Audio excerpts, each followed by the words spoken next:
नमस्कार मित्रांनो, आपण आज आपल्या भागामध्ये कर्नाटक आणि महाराष्ट्र या सीमा प्रांताच्या लगतच्या सीमा भागातून आलेल्या काही शेतकऱ्यांची आपण भेट घेत आहोत आणि त्यांचा संसार, त्यांचा फिरता संसार आणि उघड्यावरचा संसार आणि माणसं किती कष्टातून आणि एकूणच किती जिद्दीने काम करतात त्याचं हे प्रतीकच आहे. आपण आपल्या समोर तुम्ही पाहतायच हे भाऊ आहेत. भाऊ, तुमचं नाव काय? सिद्धूजी धुंडराम शेळके. ओके, तुम्ही कुठून येता? आम्ही कागोल कोगनोळी. कागोल कोगळीमधून आलेले हे भाऊ आहेत. हे घोडे, हे मेंढपाळ किंवा हे सर्व कसं फिरते, कसं असतंय तुमचं सर्व? हे आपल्यामुळं चाऱ्या पाण्यामुळं खाली येतात. बर, आपल्याकडे पाऊस काळ जास्त असतोय कोकण बंधाऱ्यामुळे. तुम्हाला शासनाकडून याची मदत वगैरे काय मिळते का?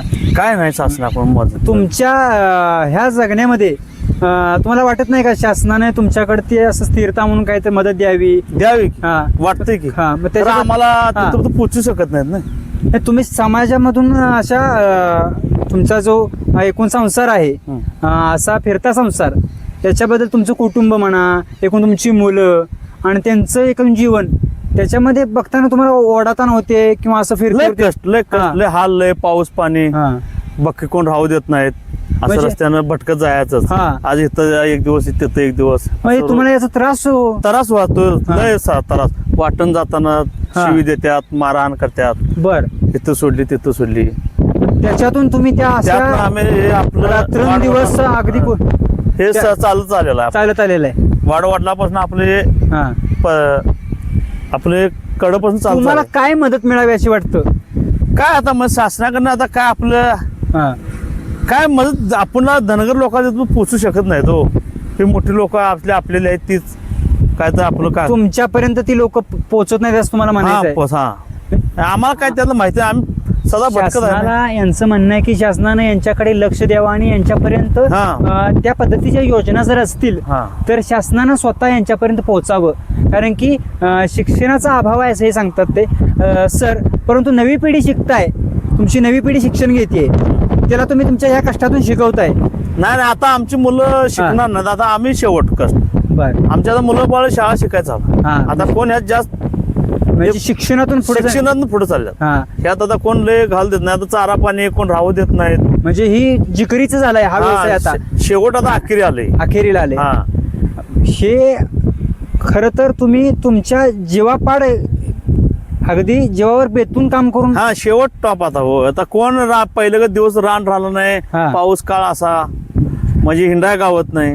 जनावराला जगणं अवघड झालं त्या व्यवसायामध्ये. आता शेवट आमचं पर्याय. आमची मुलं बाळ हे आता धंदा करत नाही, व्यवसाय करत नाही. म्हणजे शासनाकडे यांची मागणी खरं तर अशा पद्धतीची आहे की शासनाने यांच्याकडे माणूस म्हणून बघितलं पाहिजे आणि यांच्या व्यवसायाकडे बघत असताना यांचा जो व्यवसाय आहे त्याला जिवंतपणा यावा, त्यांना स्थिरता यावी, या पद्धतीचं सुद्धा त्यांना एखादं शासकीय अनुदान असेल, त्यांच्यातून मिळणारी मदत असेल किंवा एखाद्या ठिकाणी जर यांचा एकूण कळप जर गेला असेल आणि त्या कळपामध्ये एखाद्या लांडग्याचा हल्ला असेल, कोल्ह्याचा किंवा काही कुत्र्यांचा हल्ला असेल किंवा काही लोकांकडून जर यांच्या त्या गटावरती हल्ला असेल तर अशा वेळी शासनाने यांच्याकडे लक्ष दिलं पाहिजे. त्यांना भरपाई म्हणून काहीतरी दिलं पाहिजे. कारण की पाठीमागच्या काही वर्षापासून ते हा व्यवसाय करतायत. परंतु ज्यावेळी यांची नुकसानी होती किंवा यांच्यावरती काही आघात होतात त्यावरती शासन म्हणून यांच्याकडून पाहिलं जात नाही. खरं तर भारतामध्ये केंद्र शासनामध्ये जी काम करणारी मंडळी आहे त्यांना सुद्धा आमचं किंवा या बंधूंचं सांगणं आहे की भारत सरकार म्हणून देखील या लोकांकडे एक त्यांचं जगणं बघून त्यांना कशी मदत करता येईल आणि त्यांचं जगणं कसं स्थिरतामय करता येईल याच्या दृष्टिकोनातून पाहावं असं यांचं म्हणणं आहे. आणि ते करत असताना शासकीय योजना ज्या राबवल्या जात आहेत त्या योजनेचा प्रत्यक्षामध्ये जमिनीवरती लाभ या मंडळींना मिळावा असं या बंधूंचं आमच्यापाशी सांगणं आहे किंवा तुमचं ते मत आहे. बरोबर. आणि त्या मागणीकरता खरं तर यांनी आम्हाला सांगितलं की आमचा आवाज हा जनतेचा आवाज आहे.